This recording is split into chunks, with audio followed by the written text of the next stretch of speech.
Alright, kita tengok tindak balas redox seterusnya. Tindak balas pencesaran halogen daripada larutan halidanya. Alright, kita buat revision sikit mengenai halogen. Ya. Jadi halogen ni adalah merupakan unsur-unsur kumpulan 17 dalam jadual berkala. Ya. Kalau kamu ingat fluorin, klorin, bromin, iodin. Tapi kita akan lebih discuss kepada klorin, bromin dan iodin sebab fluorin ni bahaya. Dia tak boleh guna di dalam makmal. Ya. Alright, apabila menuruni kumpulan, kereaktifan unsur berkurang, di mana kita boleh faham klorin adalah paling reaktif dan iodin adalah yang paling kurang reaktif. Jadi ingat dia punya perkataan kereaktifan, bukan keelektropositifan, kereaktifan. Alright, so unsur-unsur ni dia tidak boleh wujud dalam bentuk atom pada suhu dan tekanan bilik, dia wujud dalam bentuk molekul Cl2, Br2, I2 ya. Contohnya klorin ni dalam bentuk gas, bromin dalam bentuk cecair yang mudah meruap dan iodin dalam bentuk cecair ya. Dia dalam bentuk molekul. Kemudian bila gas cecair ni ditambahkan dengan air, dilarutkan, gas ni dilarutkan dalam air, dia akan membentuk larutan aqueous ya. Tetapi zarah-zarah dia masih lagi wujud dalam bentuk molekul. Sebab tu formula dia ada nama dia, kita panggil air klorin, Cl2, air bromin, Br2, larutan iodin, I2. Jadi kita jangan ingat bila tambah air ada hidrogen macam hidrochloric acid ke sebelum ni kita belajar. Tapi dalam kes ni bila dilarutkan dia akan jadi air klorin, air bromin dan larutan iodin ya. Alright, kemudian satu lagi istilah ialah larutan halida. Larutan halida ni adalah larutan garam ya, ada anion dan ada cation ya. Dan halogen dia wujud dalam bentuk ion ya, ion halida. Contohnya kita selalunya kita gunakan garam kalium atau garam natrium sebab dua jenis garam ni larut dalam air ya.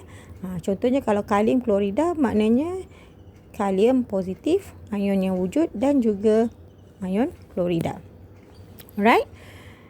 Next. Okey, kita tengok warna. Warna air klorin ni dia selalunya warna kuning pucat ataupun tanpa berwarna. Manakala air bromin dia warna perang ya. Dan kadang-kadang berwarna kuning juga bergantung kepada kepekatan. Larutan iodin, larutan iodin pula dia wujud dalam bentuk cecair yang berwarna perang, kuning pun boleh, berdasarkan kepada kepekatan. Jadi agak sukar kita nak bezakan dengan jelas ketiga-tiga jenis larutan aqueous ni, terutamanya air bromin dengan larutan iodin sebab warna dia hampir sama. Ya. Jadi untuk ujian pengesahan kita tambahkan dengan satu bahan, kita sebut 1,1-trichloroethana CHCl3. Jadi 1,1,1-trichloroethana ni dia lebih tumpat daripada air. Jadi bila kita tambahkan dalam larutan aqueous, air bromin, air klorin, larutan iodin ni, maka dua lapisan akan terbentuk dan di bawah dia lapisan 1,1-trichloroethana. Jadi bila klorin larut dalam 1,1-trichloroethana, dia akan membentuk satu lapisan di bahagian bawah berwarna kuning ya. Kalau bromin akan membentuk lapisan di bahagian bawah berwarna perang, dan bagi iodin dia akan membentuk lapisan di bahagian bawah berwarna ungu. Yang atas ni aqueous lah, air. Okey, yang atas air, yang bawah ni 1,1-trichloroethana. Jadi daripada sini kita boleh jelas ya. Kalau warna perang bromin, ungu iodin, kuning klorin ya. Dan untuk bagi iodin kita ada tambahan ujian pengesahan dia, iaitu tambahkan larutan kanji yang kamu dah belajar masa ujian makanan dulu kan, form 3 kalau tak silap. Pemerhatian dia larutan biru tua terbentuk. Alright.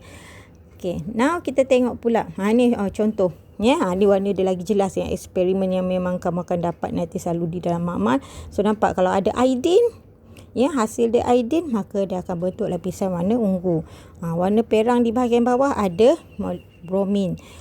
Ungu di bawah dia, ya, macam pink tapi ungu, kita sebut warna dia ungu. Ada iodin dan warna perang sikit cair ya. Ini bromin. Alright. Next kita nak tengok pertukaran halogen halida, halida halogen. Ya, halogen Cl2, ion dia baru kita sebut halida. Ya. Okey. Jadi klorin kepada klorida. Kita tengok konsep sebelum ni kita belajar untuk mencapai susunan elektron oktet. Jadi atom klorin akan menerima elektron. Betul? Satu. Yang kedua, kamu tengok daripada segi nombor peroksidaan. Sini kosong, sini negatif 1. So, kosong kepada negatif 1. Cikgu suka lukis garis nombor. Ya. Kalau kamu nak faham tentang peroksidaan penurunan naik ke turun ni. Jadi, kosong dia turun ke negatif 1. Maka ini proses penurunan. Dan cikgu selalu ingatkan murid cikgu bila proses penurunan, definisi dia ialah terima elektron. Elektron mesti di sebelah kiri. So, dia akan terima elektron. So, okay, balance kan? 2, 2, 2. So, yang lain pun samalah. 2 elektron sebab dia kumpulan sama, sifat kimia dia sama. 2 elektron, 2. Ya. So, ini ialah proses penurunan dan ion klorin, bromin, iodin bertindak sebagai ejen pengoksidaan. Dia terbalik. Bahan yang diturunkan bertindak sebagai ejen pengoksidaan. Alright. Next, kita tengok pula. Ion halida bertukar menjadi halogen. So, dia terbaliklah. Kalau tadi dia menerima, sekarang dia derma. Ya. Ataupun kamu tengok nombor peroksidaan dia. Sini negatif 1. Sini kosong. So, negatif 1. Ni kosong. Garis nombor kamu belajar matematik kan? Koordinat. So, dia naik. Bila naik, peroksidaan. Bila peroksidaan, elektron mesti sebelah kanan. Elektron. Alright. So, 2 balancekan. Sini ada 2. Sini ada 2. Dan yang lain pun sama. Tambah 2 elektron. Tambah 2 elektron. Sebab dia kumpulan yang sama. Sifat kimia dia sama. Alright. So, ini apa proses yang berlaku? Proses apa tadi? Negatif 1 naik, pengoksidaan. Dan ion bromida, ion klorida, bromida, klorida, iodida ni bertindak sebagai ejen. Ejen penurunan. Okey. Jadi 2 ni persamaan ni kamu ni 2 slide cikgu ni, persamaan ni kamu boleh isi dalam handout Microsoft Word ya yang cikgu berikan, salin dalam buku nota, ikut mana yang berpadanan lah ya. Okey, cikgu stop dulu, nanti cikgu sambung seterusnya.